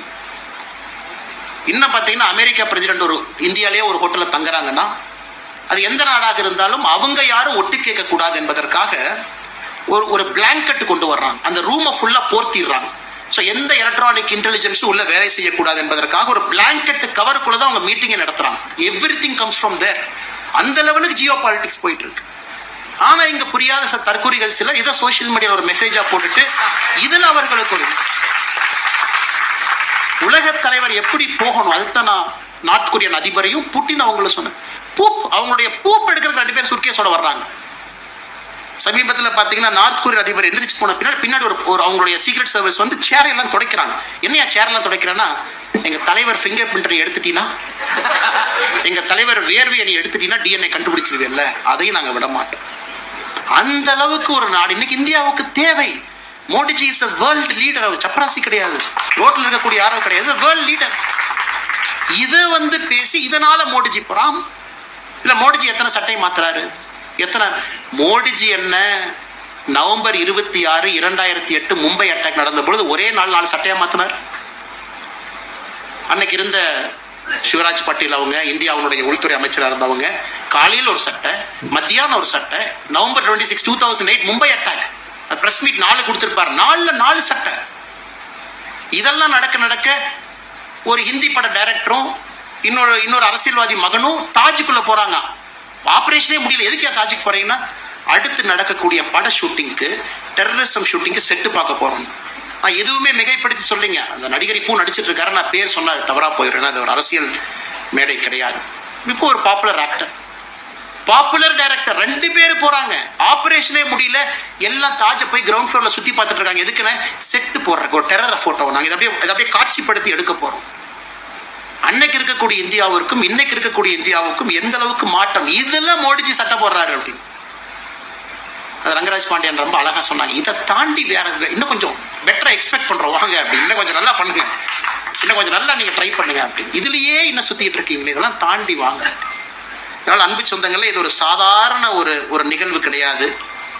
உலக தலைவருடைய வரிசையில முழுமையாக இன்னைக்கு கடந்த 2 நூற்றாண்டுகள்ல அவர்கள் எல்லாம் தாண்டி உயரத்தில் இருக்கக்கூடிய தலைவராக மோடி அவர்கள் வந்திருக்கிறார். ஆனா இன்னும் ஒரு ஃபினிஷ் ஆகலைங்க. இல்ல ஆச்சரியம் என்னன்னா, ஃபினிஷ் ஆகல. ஜேர்னி இஸ் நாட் எண்டடுங்க. இல்ல முடிஞ்சு போச்சு, நான் ரொம்ப டயர்ட் ஆயிட்டேன், எனக்கு ரொம்ப கஷ்டமா போச்சு, இல்லை. இன்னைக்கு என்னை கேட்டீங்கன்னா, this is only the beginning. Starbucks நிறுவனம் பார்த்தீங்கன்னா அதனுடைய தலைவர் கடிதத்தை எழுதுவார். ஒரு ஆண்டு ஷேர் ஹோல்டர் ரிப்போர்ட் எழுதுவார். அதில் லாஸ்ட்ல ஒரு லைன் இருக்கும், this is day 1 of our company பார். இன்னைக்கும் நாம முதல் நாள் இந்த நிறுவனத்தை ஆரம்பிச்ச மாதிரி தான் நாம நடத்தணும் அப்படின்பார்.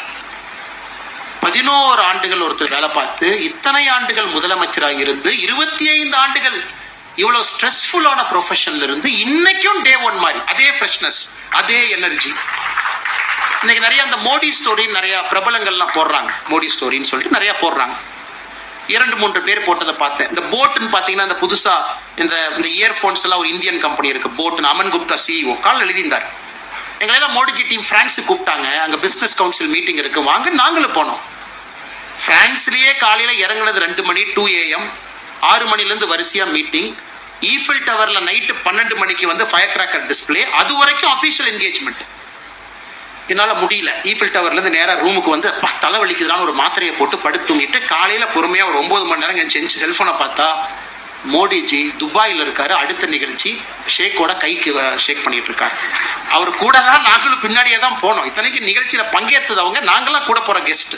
இன்னைக்கு இந்த மாதிரி ஒருத்தர் எழுதி இருக்கிறாங்க அவருடைய தனிப்பட்ட அனுபவம் மோடிஜிட்ட. மோடி ஸ்டோரி அப்படிங்கிறது. சின்ன மனிதர், பெரிய மனிதர், அவரோட அரசியல்ல பழகினவங்க, ஜனசங்கத்தில் இருந்தவங்க, பாரதிய ஜனதா கட்சியில பயணம் செய்பவர்கள், எமர்ஜென்சி காலகட்டத்தில் இருந்தவங்க, ஸ்போர்ட்ஸ் ஸ்டார் விஸ்வநாதன் ஆனந்த் அவங்க இன்னைக்கு எழுதியிருக்காங்க. மோடிஜிக்கு செஸ் பிடிக்கும், உங்களுக்கு தெரியும். He was the former chess federation president of Gujarat also. Cricket association தலைவராக இருந்தார். அப்போ ஒரு நாள் விஸ்வநாதன் ஆனந்த் அவர்கள் வர்றாங்க, பேசிட்டு இருக்காங்க. இன்னைக்கு அவர் எழுதின ஸ்டோரி. உடனே கேட்குறாரு, விஷயம் என்ன உங்களுக்கு பிடிக்கும் அப்படின்னு. எனக்கு குஜராத் தாலி சாப்பிடணும்னு ரொம்ப ஆசை, நான் வெஜிடேரியன் இல்லைங்களா, எனக்கு ரொம்ப பிடிக்கும் அப்படின்னு. ஓகே போகலாம் அப்படிங்கிறாரு. இல்லை உங்களுக்கு சிஎம் உங்களுக்கு வேலையெல்லாம் இருக்குமே, அதெல்லாம் ஒன்றும் பிரச்சனை இல்லை, வாங்க போய் 2 பேரும் சாப்பிடுவோம்னு சொல்லிட்டு நேராக குஜராத் கவர்மெண்ட் கெஸ்ட் ஹவுஸுக்கு கூட்டிகிட்டு போகிறார் விஸ்வநாதன் ஆனந்த். அங்கே போவதற்கு முன்பாகவே ஸ்பெஷல் தாலி ரெடியாக இருக்கு. இன்னைக்கு விஸ்வநாதன் ஆனந்த் அவங்க எழுதியிருக்கிறாங்க. இன்னைக்கு எனக்கு ஆச்சரியம், இந்த மனுஷன் எப்படியோ கண்டுபிடிச்சிட்டார். ஏன்னா 2-3 பேருக்கு நான் கேட்டுக்கிட்டு இருந்தேன், மத்தியானம் லஞ்சுக்கு இன்னைக்கு ஸ்பெஷல் தாலி போகணும், மோடிஜி மீட்டிங் முடிச்சோடனே ஸ்பெஷல் தாலி போகணும். அதை கண்டுபிடிச்சு அதை செஞ்சு, அதிலும் இவர் ஆச்சரியமா எங்கூட வர்ற மாதிரி ஒரு ஆல்ரெடி பிளான் பண்ணிட்டார். ஆனால் எங்கூட வர்ற மாதிரி இவர் வந்து எங்கூட உட்காந்து சாப்பிட்டார். ஏன்னா இந்த நாட்டுக்காக பாடுபடக்கூடியவர்களுக்கு உங்க கவர்மெண்ட் என்னங்க கொடுக்க முடியும்? அந்த ஒரு நிமிஷம் சந்தோஷம், அந்த மொமெண்ட் ஆஃப் ஹாப்பினஸ். இல்லாட்டி வேற நான் இவ்வளவு கஷ்டப்பட்டு வேர்வை சிந்தி அத்தனை கண்ட்ரிக்கு போனேன், விடிய விடிய நான் வேலை செஞ்சேன். One moment of happiness. ஒரு தலைவன் அவங்கள பார்க்கும்போது ஹேண்ட் ஷேக் பண்ண. மோடிஜி கிட்ட பழகினவங்க தெரியும், பழகாதவர்கள் பழக போறீங்க, பார்க்க போறீங்க. அந்த ஒரு நிமிஷம், ஒரு செகண்ட் உங்களுக்கு கை கொடுத்தாலும் உங்களோட மட்டும்தான் அவர் இருப்பார். வேற செகண்டரி டென்ஷன் தாட்டே அவர்கிட்ட கிடையாது. இது எல்லோரும் இன்னைக்கு எழுதினவங்க எல்லாமே எழுதுனாங்க. எனக்கு நான் ஒரு தனிப்பட்ட அனுபவத்தை பகிர்ந்திருந்தேன். ஐயா அவர்கள் மோடிஜி அவங்கள பார்க்கறதுக்கு 2 பேர் வந்திருந்தாங்க, வயதானவர்கள், அண்ணா யூனிவர்சிட்டியில். உடனே மோடிஜி அவங்க கிரீன் ரூமில் இருக்காங்க. அதை எழுதினால அதை நான் டிஸ்க்ளோஸ் பண்ணுறேங்க. உடனே மோடிஜி அவங்க 2 அப்பாயின்மெண்ட்டை பார்த்துட்டாங்க. 3வது நெக்ஸ்ட் அப்பாயின்மெண்ட் என்னன்னு கேட்குறாங்க. சார் இந்த மாதிரி அவங்க இருக்காங்க, கொஞ்சம் வெளியே இருக்காங்க சார், வீல் சேரில் இருக்காங்க, கொஞ்சம் வீல் சேர் வர்றக்கு ஒரு 2 மினிட்ஸ் ஆகும். அப்படியா, எவ்வளோ தூரம் அப்படின்னாரு. சார் ஒரு 100-150 மீட்டர் சார். ஓகே நான் வர்றேன் அப்படின்னாரு. உடனே செக்யூரிட்டி அவங்களாம் வந்து என்னடா இவன் விரும்புறாங்கிறாரு, கம் சரிங்க நான் போகிறேன் வா அப்படின்னாரு. டக்குன்னு ஒரு போனர்ல பின்னாடியே ஓடுறோம். நேராக அங்கே போனார் வீல் சேரில். அடுத்த கெஸ்ட் அப்போ தான் செக்யூரிட்டி ரெடி பண்ணிட்டு இருக்காங்க, நீங்கள் மோடிஜியை பார்க்க போகணும் வாங்க அப்படின்னு. அவங்க சுதாரிப்பதற்கு முன்பு அவங்க கிட்ட போய் நேராக பொண்ணை காலத்துட்டு ஆசீர்வாதம் வாங்கினாங்க. ரொம்ப சந்தோஷங்க, நீ பார்க்க வந்திருக்கீங்க, என்ன பண்ணட்டும், ஃபோட்டோ எடுக்கணும்னு கேட்டாங்க. சார் அவங்க சில ஒரு பெட்டிஷன் கொடுத்தாங்க, ஃபோட்டோ எடுக்கணும். ஃபோட்டோ எப்படி எடுப்பாங்க? ஒரு வீல் சேரில் உட்காந்துருக்காங்க, பின்னாடி வந்து நிற்பாங்க, ஃபோட்டோ எடுக்கலாம். அது நீங்கள் நல்லா பார்த்தீங்கன்னா பின்னாடி நிற்பார் ஒரு ஃபோட்டோ, அவங்கள மாதிரியே குமைவார் அவங்க ஹைட்டுக்கு, ஃபோட்டோ எடுங்க. இது ஒரு உலக தலைவன், யுகத்தினுடைய தலைவன், எவ்வளவு உயரத்துக்கு போனாலும் கூட அந்த மனிதன்கிட்ட இந்த ஹியூமிலிட்டி இருக்கு அப்படின்னா நம்ம சேஃபான ஒரு மனிதன் கையில் இருக்கும்னு நம்ம அர்த்தம். அந்த மனிதன் நம்மளை சேஃபாக பார்த்துக்குவாரு, எந்த கஷ்டத்தையும் நம்ம கொடுக்க மாட்டாங்க. கடைசியாக ட்ரம்ப் அவங்க பற்றி, இன்னைக்கு ட்ரம்ப் அவங்க என்ன செய்யறாங்க அப்படிங்கிறது யாராச்சும் அமெரிக்கா போனவங்க, அமெரிக்காவில் இருக்கிறவங்க பார்த்தீங்கன்னா ட்ரம்ப்பை பொறுத்தவரை அவர் நாட்டுக்காக செய்கிறார். இன்னைக்கு அமெரிக்காவை பொறுத்தவரை ரிபப்ளிகன் ஓட்டு பேஸே மாறிடுச்சுங்க. White voters, angry voters, rust பெல்ட்ல இருக்காங்க யூஎஸ்ல, குறிப்பாக ஈஸ்ட் கோஸ்ட் பக்கத்தில். மேனுஃபேக்சரிங்கே அந்த ஊரில் கிடையாதுங்க, எல்லாம் வெளியே போயிடுச்சு. ஷூவா வியட்நாம், செருப்பா சைனா, டூத் பேஸ்டா சைனா, எதுவுமே அமெரிக்காவில் கிடையாது. மக்கள் கோவப்படுத்தி என்ன எனக்கு வேலையே இல்லை, டெமோக்ராட்கார் எப்படி பண்ணிட்டான், அதனால் ட்ரம்ப் நீ வா, எல்லா வேலையும் உருவாக்கு. ட்ரம்ப்பை பொறுத்த வரைக்கும் அந்த வாக்காளர்களுக்கு அவர் கடமைப்பட்டிருக்கார். எப்பவுமே ஒரு அரசியல் தலைவரை நம்ம கடுமையான வார்த்தையில் நம்ம பயன்படுத்தக்கூடாது. காரணம் என்னன்னா அவங்க எல்லாமே சூழ்நிலை கைதிகள். இப்போ மோடிஜி அவங்க பார்த்தீங்கன்னா வார்த்தை எப்பவே விட்டுருக்கலாம். அதுவும் அவருடைய ட்ரம்போட ட்ரேட் அட்வைசர் பீட்டர் நவரோன்னு ஒருத்தர், அவர் பயன்படுத்தக்கூடிய வார்த்தைகள் பார்த்தீங்கன்னா யாராக இருந்தாலும் நம்ம அருவாள் எடுத்துட்டு போய் 2 வெட்டிட்டு வந்துடலான்னு தோணும். ஒரு ட்வீட்டை பார்த்தா என்னையா இப்படி எழுதுறேன் எங்கள் நாட்டை பற்றி, நான் ஏதோ பிச்சைக்காரங்க வழியா ட்வீட் எழுதுறேன்.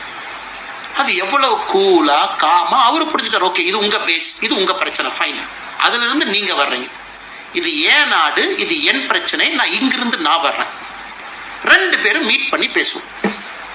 நீங்க எங்களை பத்தி கடுமையான வார்த்தைகள் பயன்படுத்துனீங்க அப்படிங்கறதுக்காக நான் கடுமையான வார்த்தையை, it's a classic game in diplomacy. ஒரு டிப்ளமசியில நேத்து மோடிஜி அவங்க போட்ட ட்வீட் பாருங்க, இவ்வளவு சண்டை போயிருச்சு, எதுவுமே மோடிஜி அவங்க பேசல. ட்ரம்ப் அவங்க 5 நாளைக்கு முன்னாடி ட்வீட் போடுறாரு, இந்தியாவோட எங்களுக்கு ட்ரேட் ஒப்பந்தம் முக்கியம். மோடிஜி திரும்ப ரீட்வீட் பண்ண உடனே ஆமா ரொம்ப சந்தோஷம் என் அன்பு நண்பர் ட்ரம்ப் அவர்களே, எங்களுக்கும் இந்த ட்ரேடு முக்கியம் தான், செஞ்சிருவோம் அப்படின்னு. நேற்று ட்ரம்ப் அவர்களாகவே மோடிஜிக்கு தொலைபேசியில் கூப்பிட்டு உங்களுடைய 75வது பிறந்த நாள் வாழ்த்து நான் சொல்ல வேண்டும் என்று ட்ரம்ப்பே நேற்று கூப்பிடுறேன். நான் ட்ரேடு பண்ணணும். இன்னைக்கு மோடிஜி சொல்றேன் நாங்களும் தயார், ட்ரேடு பண்ணுவோம் வாங்க அப்படின்னு. ஒரு ட்ரம்ப் அவ்வளவு ஈஸியாக அசைச்சு பார்க்க முடியாதுங்க, அவ்வளோ ஈஸியாக அசைச்சு பார்க்க முடியாது. சைனா தடுமாறிட்டு இருக்காங்க. இப்போ சைனாவுடைய பேச்சுவார்த்தைகள் பார்த்தீங்கன்னா ஜெர்மனி வேறு வேறு மத்திய நாட்டில் நடந்துகிட்டு இருக்கு ட்ரேடு பேச்சுவார்த்தை. அவ்வளோ ஈஸியாக, ஏன்னா ட்ரம்ப்போட சீட்டுக்கு அந்த பவருங்க.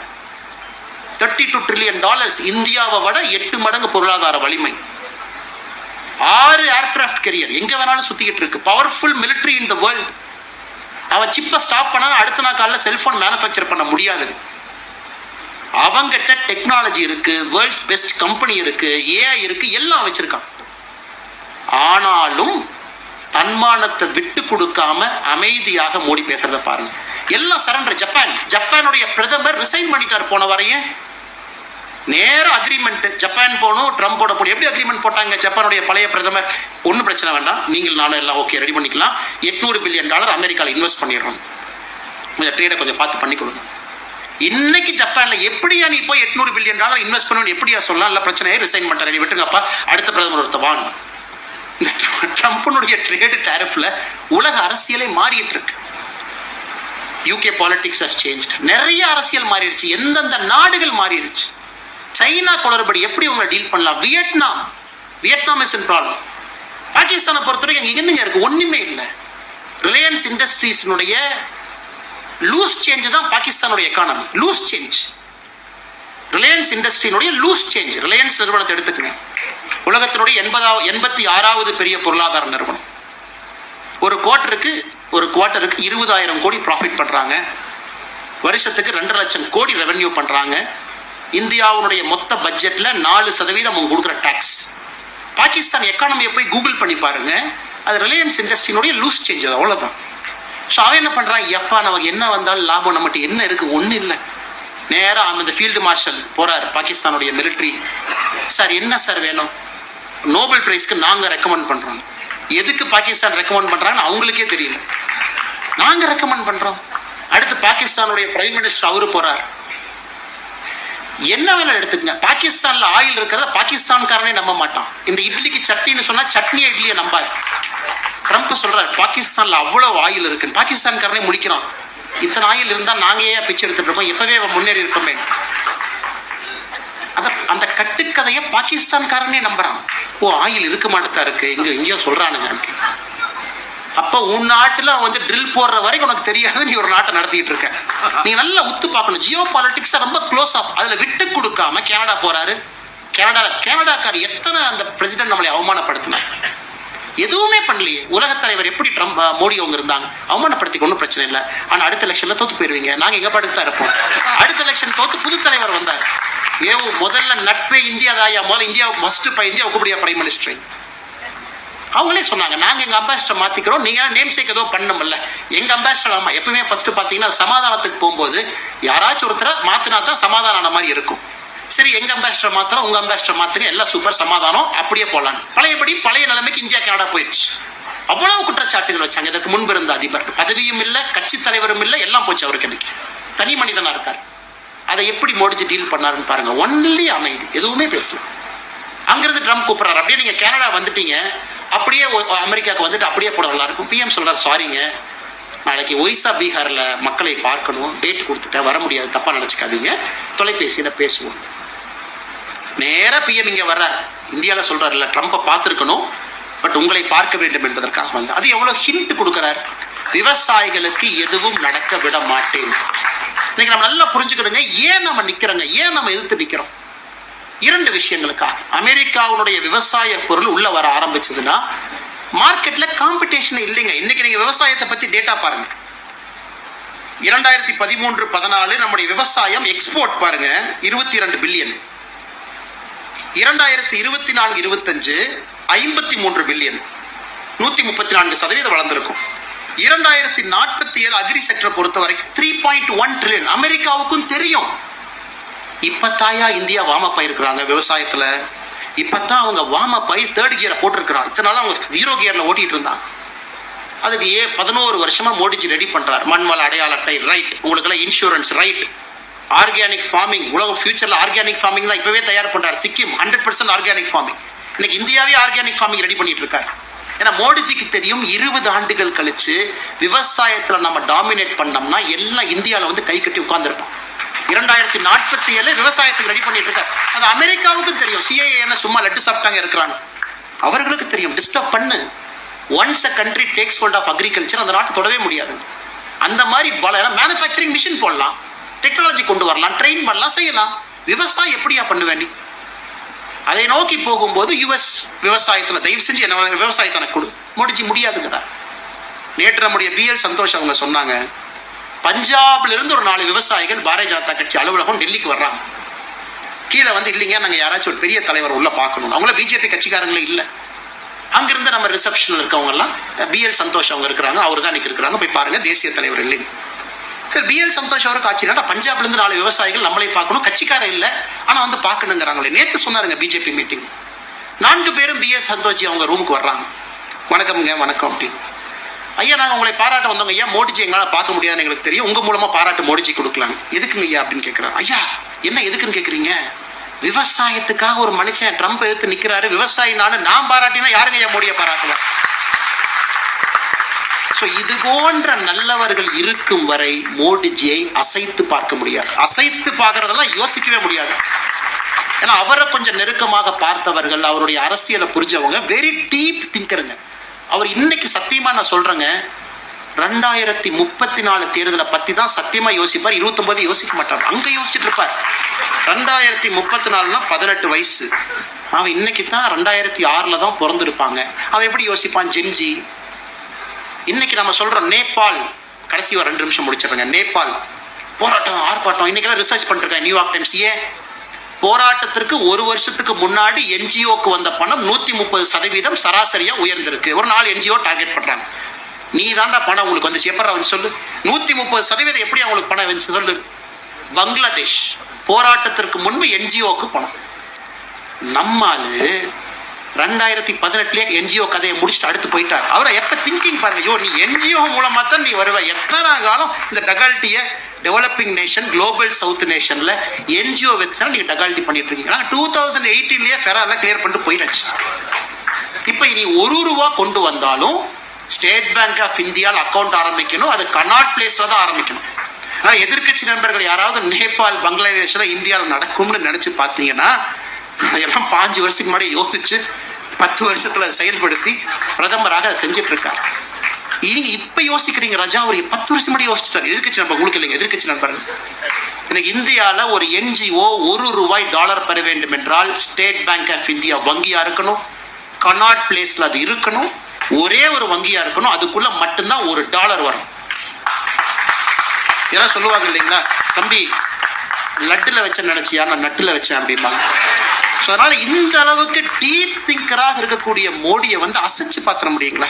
இந்த அளவுக்கு யோசிக்கிறோம், எலெக்ஷன் பத்தி யோசிக்க மாட்டாருங்களா? அதனால் அவர் எந்த முடிவெடுத்தாலும் அது சரியாக இருக்கும். அது கட்சி தொண்டர்களாக நாங்க அதை நம்புறோம். என்ன முடிவெடுத்தாலும் ஷார்ட் டேர்ம் பெயின், அது லாங் டேர்ம் சக்சஸ். நாட்டு மக்களாக எந்த முடிவெடுத்தாலும் சரியா இருக்குங்கிற ஒற்றை நம்பிக்கை, அவ்வளவுதான். ஏன்னா உங்களையும் நாங்க டெஸ்ட் பண்ணியிருக்காரு மோடிஜி, சாதாரணமா பண்ணல, டெஸ்ட் பண்ணியிருக்காரு. டிமானிட்டைசேஷன் கொஞ்சம் சிரமம் தான், எஸ், பட் லார்ஜர் கெயின் பண்ணி ஆகணும். எத்தனையோ விஷயங்கள், டாக்ஸேஷன் பேஸ், இன்னைக்கு இருக்கக்கூடிய விஷயங்கள், ஜிஎஸ்டி வரி குறைப்பு, எங்கெல்லாம் நமக்கு ரிலீஃப் கொடுக்கணுமோ கரெக்டா கொடுத்துருவார். இல்லைங்க கொஞ்சம் டாக்ஸ் மிடில் கிளாஸ் கட்டுற மாதிரி இருக்கே, ஒன்னு இல்லாமா, சரிப்பா 12 லட்சம் வரை கட்டாதீங்க, அப்பா சந்தோஷம், சூப்பர். எத்தனை பேருக்கு தெரியும் 12 லட்ச ரூபா வரைக்கும் நீங்க டாக்ஸ் கட்டாதீங்கன்னு சொன்னனால 90% நம்ம டாக்ஸ் பேஸ் இறந்துட்டோம். 90% we have lost tax base overnight 90%. GST சேஞ்ச்னால ஒரு 45,000 கோடி ரூபாய் அரசுக்கு இழப்பு. இழப்புன்னு சொல்றதை விட மோடிஜி இன்வெஸ்ட்மெண்டா பாக்குறாரு, ஃபைன். அது திரும்ப இன்ஃபார்மல் எக்கானமி இல்ல ஃபார்மல் எக்கானமி உள்ளதானே வரப்போகுது. அதனால் மோடிஜியை பொறுத்தவரை எந்த அளவுக்கு நம்மளை கொண்டு போகணும், எல்லாமே நாட்டு நலனுக்காக. எப்ப அந்த லீக் வால்வை கொஞ்சம் ரிலீஸ் பண்ணணும், எப்ப நம்மளைய புஷ் பண்ணணும். இந்த சுதந்திர தின உரை பார்த்தீங்கன்னா கடைசி ஒரே நிமிஷம் அவர் பேசுவதெல்லாம் சாதாரணமா பேசுறீங்க. First independence day speech 2014 toilet கட்டணும். இப்பதான் உட்காந்து 2 ஸ்பீச் பார்த்துட்டு இருந்தாங்க, சும்மா ஒரு ஆசையா பார்த்தேன். 2014 டாய்லெட் கட்டணும். 2025 ஜெட் இன்ஜின் பில் பண்ணுங்கிறாரு. ஐயா சாமி, என்ன 11 வருஷத்துல மாத்திட்டீங்க. 2015 ஸ்வச் பாரத், 1000 நாட்கள்ல இந்தியாவுடைய கடைசி கிராமத்திற்கு கரண்ட், அதை சொன்னவர் இன்னைக்கு ஃபர்ஸ்ட் சிப் நம்ம செய்யணுங்கிறார். இது சாதனை இல்லைங்களா? இது மாற்றம் இல்லையா? 11 ஆண்டுகள்ல டாய்லெட்டை பத்தி பேசி கொண்டிருந்தக்கூடிய இந்தியா உண்மையாலும் 11 கோடி பேருக்கு டாய்லெட் வச்சு திராவிட மாடல் ஆட்சி என்று சொல்லக்கூடிய தமிழகத்துல 52 லட்சம் புதிய டாய்லெட் கட்டியிருக்கோம். 52 lakh இந்த ஸ்டேட்ல. பெரிய industrial state, second largest economy after Maharashtra. இத்தனை அவங்க சொன்னாலும் 52 லட்சம் தாய்மார்கள் டாய்லெட் இல்லாம பொதுவெளிக்கு போனா நம்ம ஊர்ல கட்டியிருக்கோம்.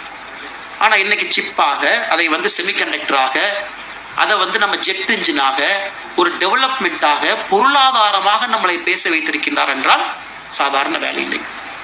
கடைசியா ஒன்ன சொல்லி முடிச்சுக்கிறேன், கடைசி ஒரே நிமிஷம். ஏன்னா நம்ம ஜெல்ல அரசியல் மேடையில் அதை பேச மாட்டோம், அதற்கான அது பேசவும் கூடாது. அது மேடை வேறு மேடை. அது எதிர்கட்சி நண்பர்கள் பதில் சொல்லுவோம், நம்மளுடைய கட்சியை பத்தி சொல்லுவோம், ஆட்சியை பத்தி சொல்லுவோம். மா ஜெடோங் சைனாவுடைய முதல் கம்யூனிஸ்ட் தலைவர் 1949. இந்த அமெரிக்காக்காரனுக்கு பார்த்தீங்கன்னா என்னடா அந்த சைனாக்காரன் கையிலேயே மாட்ட மாட்டான், எப்படியாச்சும் அவனை பிடிக்கணும். ஏன்னா 72 தான் சைனா ஓப்பன் ஆச்சு. அப்போ ஃபர்ஸ்ட் அமெரிக்கா இன்ஃபார்மலா அந்த மா ஜிடோங்கிட்ட பேச போறாங்க. டே நீ எங்கிட்ட வரலின்னா உருட்டி மிரட்டி கொன்றுவோம் உனக்கு சைனாவை அப்படின்னு. 55, 56, 57 கிசிஞ்சருடைய ஆரம்ப காலம். அப்போ ஒரு அமெரிக்காக்காரர் மா ஜிடோங் கிசிஞ்சர் புக்கில் எழுதுறாரு, டிப்ளமசி அப்படிங்கிற புத்தகத்தில் எழுதுறாரு. எங்களுக்கு ஒண்ணுமே புரியல இந்த மா ஜிடோங் யாருன்னு. போய் மீட்டிங்ல உட்கார்ந்தா என்ன சொல்றாருன்னா, சரிடா என்னை மிரட்டி பாக்குறியா, அதுக்கெல்லாம் பயப்பட மாட்டேன். ஏன்னா உடைய ஆட்டம் பாம்பு இருக்க மேலே போட்டுருவியா, அப்போ சைனாட்ட ஆட்டம் பாம்பு இல்லாத காரணம். சரி எத்தனை பேர்த்த கொள்ளுவ? உடனே அமெரிக்கன் டிப்ளமேட்ஸ் பார்க்குறாங்க, என்ன இப்படிலாம் பேசுறாரு. சரி நீ ஆட்டம் பாம்பு போட்டு ஒரு 100 மில்லியனை கொல்லுவியா, என் சைனாக்காரன் 100 மில்லியனை கொன்றுவியா? நீ சைனாவுடைய தலைவர் அமெரிக்கன் நெகோசியேட்டர்கிட்ட பேசுறாரு, இன்ஃபார்மல், இப்போ டாக்குமெண்டட். நீ 100 மில்லியன்னா 10 கோடி பேர்த்த கொல்லுவியா? சரி வச்சுக்க. நான் மைக்கில் வந்து என்ன சொல்லுவேன்னா, என்னோட தாய்மார்கள் சகோதரிட்ட சொல்லுவேன், எல்லாரும் 3 குழந்தை பெற்றுக்குங்கன்னு சொல்லுவேன். 40 வருஷத்துல இன்னும் 400 மில்லியன் 40 crore கொண்டு வந்து நிற்பேன். நீ என்ன பண்ணுவ? ஹைட்ரஜன் பாம்பு கொண்டு வந்து மறுபடியும் கொல்லுவியா? மறுபடியும் என் சகோதரிட்ட சொல்லுவேன், 3 குழந்தைங்க பெற்றுக்குங்க. என்னை நீ ஆட்டி அசைச்செல்லாம் பார்த்துட முடியாது. இது 1000 ஆண்டுகள் பாரம்பரியம் இருக்கக்கூடிய ஒரு நாடு. அதனால நீ பவர் இருக்க. இன்னைக்கு நான் ஏழை நாடாக இருக்கலாம், நீ வந்து மிரட்டி பார்த்து என்கிட்ட வேலை பார்க்கலாம் நீ நினைச்சீங்கன்னா, மாசிடம் இருக்கும் வரை கம்யூனிஸ்ட் சைனால நான் விட மாட்டேங்கிறார். அதை கிசிஞ்சர் மிக அற்புதமா எழுதுறாரு. இந்த மாதிரி தலைவர்கள்ட்ட போய் நாங்க தலையை போய் இடிச்சு நாங்க பண்ண பஞ்சாயத்து இருக்கேன். அவர்கிட்ட பேசி பேசி 56 பேசி 72 தான் கதவை திறந்து வா 2000 டிப்ளமேட் வச்சுக்கலான்னு சொன்னார். ஸோ சில தலைவர்கள் அந்த மாதிரி தலைவர்கள். மாசிடாங் அவர்கள் இறந்த பிறகு இன்னைக்கு தான் அமெரிக்கா அதை ரிலீஸே பண்ற டாக்குமெண்ட். அதை கிசிஞ்சர் அவருடைய புத்தகத்துல அந்த கான்வர்சேஷன்ல எழுதுறாரு. அதனால மோடிஜி அவர்கள் இந்த மாதிரி 1000 செஞ்சிருப்பாரு, நமக்கு இன்னைக்கு தெரியாது, 20 ஆண்டுகள் கழிச்சு தெரியும். அன்னைக்கு அடுத்த தலைமுறை அவரை இன்னும் வேறு விதத்துல கொண்டாடும். இன்னைக்கு நம்ம ஒரு பார்வை தான் பேசணும். இன்னும் ஒரு மிகப்பெரிய பார்வை வெளியே இருக்கும், சீக்கிரட்டா இருக்கும், கிளாசிஃபைடா இருக்கும், நமக்கு தெரியாது. அன்னைக்கு பார்க்கும் பொழுது சரித்திரம் இன்னும் சிறப்பாக, இன்னும் விஸ்தாரமாக, இன்னும் பிரம்மாண்டமாக மோடி அவர்களை பற்றி எழுதும், பாரதத்தை பற்றி எழுதும். அந்த காலத்துல யோக புருஷனுடைய வாழ்க்கையில நாம் எல்லோரும் சேர்ந்து வாழ்ந்து கொண்டிருக்கின்றோம். நல்ல மனிதர்களாக, நல்ல குடிமக்களாக நாமும் நம்மளால முடிஞ்சதெல்லாம் செய்வோம். இதுல சில பேர் குழந்தைங்க இருப்பீங்க, நானும் மோடி மாதிரி வரணும், அந்த குவாலிட்டிஸை தயவு செஞ்சு கத்துக்குங்க. அண்ணன் சொன்னார், அரசியல்ல இன்டெகிரிட்டி கர்ம வீரர் காமராஜர் ஐயா மாதிரி சில நபர்களுக்கு மட்டும்தான் இருக்கு, மோடி அவர்களுக்கு இருக்கு. குழந்தைங்களுக்கு சொல்லிக் கொடுங்க, பப்ளிக் சர்வீஸ் டேஸ்ட்டை கொஞ்சம் கொடுங்க. அதெல்லாம் நாம் பாடமாக எடுத்துக்கொள்ள வேண்டும். காரணம், ஒரு யுக புருஷனுக்கு பிறகு அடுத்து வரக்கூடிய தலைவர்கள் இத்தனை காலமாக உலக அரசியலை பார்க்கும் பொழுது தடுமாற்றம் தான். ஆனா எனக்கு நம்பிக்கை இருக்கிறது, மோடி அவர்கள் பாரதிய ஜனதா கட்சியில நெக்ஸ்ட் லெவல் டேலண்ட் லீடர்ஷிப், இது வெரி இம்பார்ட்டன்ட். ஒரு பொலிட்டிக்கல் லீடர் அவங்க மட்டும் அப்படியே ஜெயிச்சுட்டு சூப்பர் அப்படின்னு கை காட்டிட்டு போயிட்டு அடுத்து நீங்க சக்சஸரை ரெடி பண்ணல அப்படின்னா பெரிய தவறாக போய்விடும். இப்படிதான் பல நாடுகள் கீழே விழுந்திருக்கு.